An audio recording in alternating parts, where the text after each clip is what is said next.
Ito ang Bombo Radio Philippines. Fully digitalized. Numero 1 sa balita, komentaryo, drama at serbisyo publiko.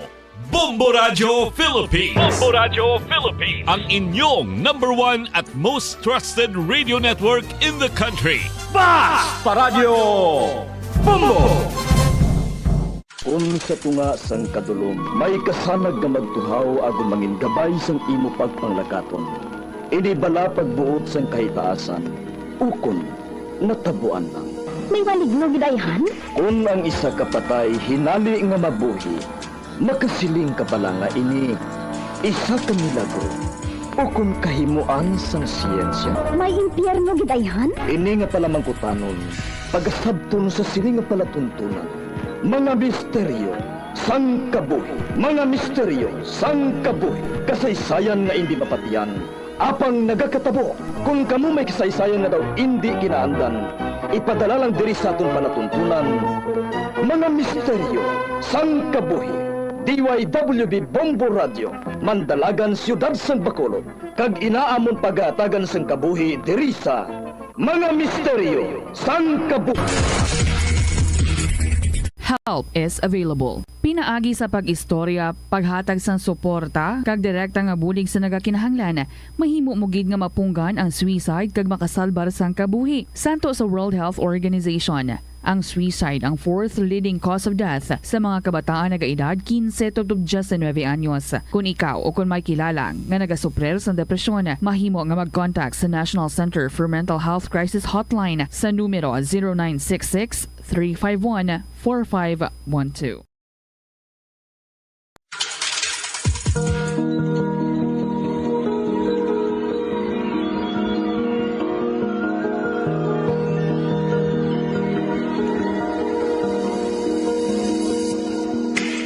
Dagkaroon sa pagsugod sa aton bag-ong nga sugilanon di sa aton palatuntunan mga misteryo sang kabuhi.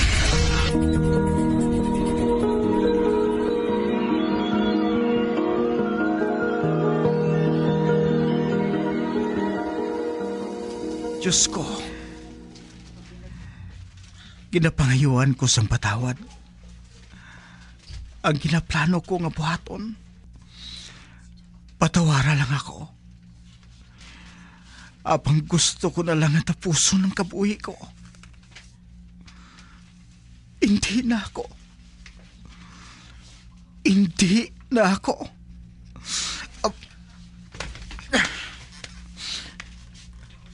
Halin diri sa simbahan. Madiretso ako sa butika. Mabakal ako sang madamo nga bulong nga pangpatulog. Kag upuson ko tanan inom. Halin sa butika. Masuludan ako sa isa ka snack house. Kag magkaon. Amo na ining katapusan ko nga pagkaon.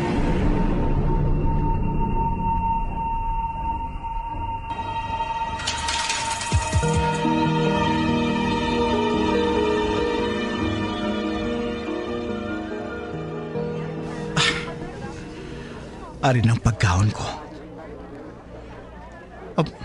Ba? Ano ini? May naapid nga sulat sa gamay nga papel? Basahon ko. Mapatay ka na, subong nga adlaw. Litse! Hinali lang nagsaka ang dugo ko sa kakig. Ibutang ko sa lamisang papel ngayon eh. Karon, tawgon ko ang waiter. Kaya ipakita siya. O sisawon ko kung sino nagsulat sini. Kaginbutang sa tray ng pagkaon ko. Ang papel? Hinali lang nga napalit sa hangin. Lagson ko.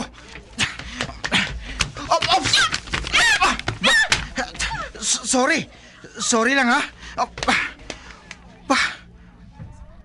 Tina? Nadulas ang hinali ang papel? Ano api kinabungkuan kong isa ka customer eh? Nadula sa panulo ko. Kundi ginpalid ang papel. Hulit se! Magwa na lang gani ako diri. Nadulaan ako sang gana nga magkaon. Mabalik lang ako sa salakyan ko.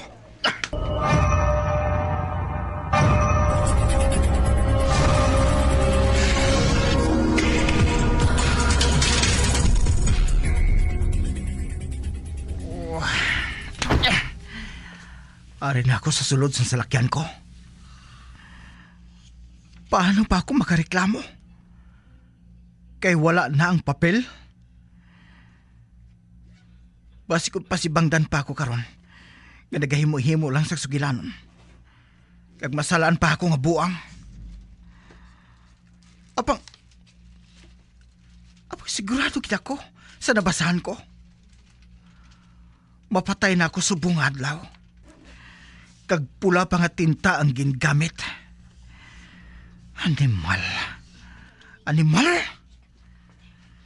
Pero nga nagabukal ang dugo ko. Hindi pala. Husto man ang nasulat dito. Mapatay gid man ako subong adlaw kung ako ang masunod. Kag ina ang rason. Kung nga nagwa ako sang temprano sa opisina, kag mapauli. Kag inamang rason. Kung nga gin-order ko ang paborito kong mga pagkaon sa among kalanan. Oh. Kuhaon ko sa suludan ko ang inbakal ko nga bulong pang patulog.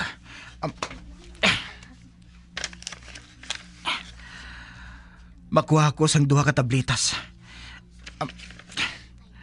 Karon, ibutang ko ini sa akong baba. Tunlon ko ini sang dalayon. Kagpadalaganon sang madasig nga akong salakyan. Wala sang duha-duha nga matuman ang akong plano. Nga bayaan ang kalibutan nga inis sang mga buhi.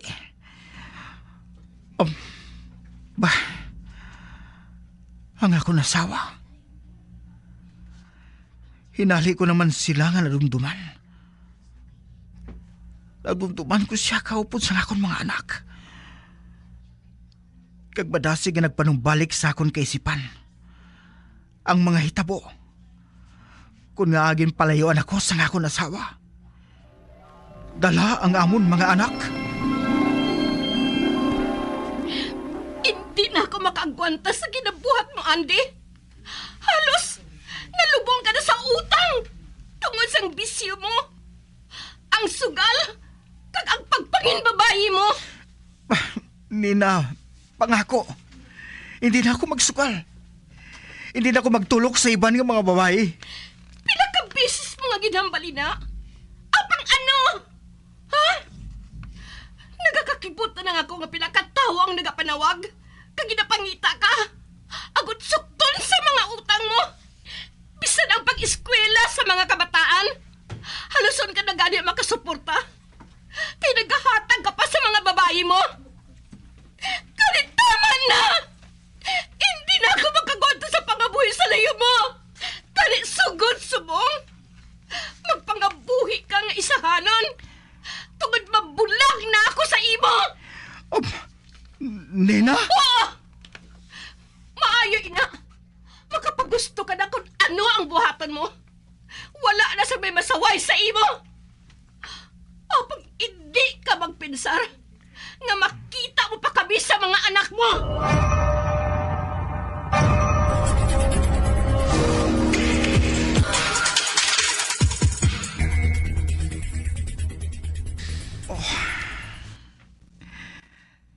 Ginahidlaw na ako sa akong mga anak. Pila ka semana na sila nga nadula diri sa balay. Kag daw mabuang ako sang kaninong diri. Tungod isahano na lang ako. Kag bisan ang mga kabulig, nagali naman. Tungod hindi na ako makasarang magsweldo. Boss, makadto ako sa eskwelahan sa mga bata. Makikita ako sa ila.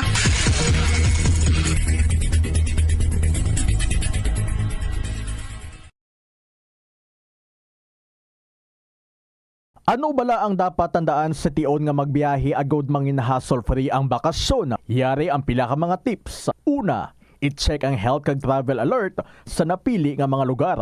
Ikaduwa, magpili isang safe nga accommodation. Mag-research ka magbasa sa mga reviews sa napili nga lugar antes mag-book. Ikatatlo, siguraduhon nga may nagagana nga mobile phone. Ang tanan nga mga upod agod mangin mahapos ang komunikasyon sa tion nga madula o kung kinahanglan nga magbulagay sa dalan. Be prepared in case of emergencies. Siguraduhon nga may backup nga emergency plan nga may medical reimbursement sa tion nga may maospital bangod sa aksidente. Ini nga pahanumdom ang ginadulong sa imo sang the #1 and most trusted radio network in the country, Bombo Radio Philippines. Basta Radio Bombo!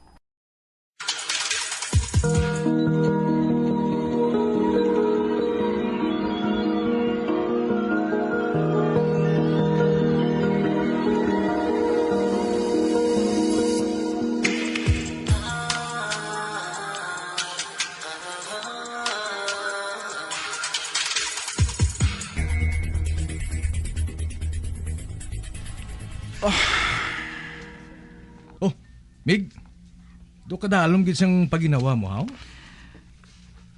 Nagalayan lang ang buot ko, Mig. Hmm?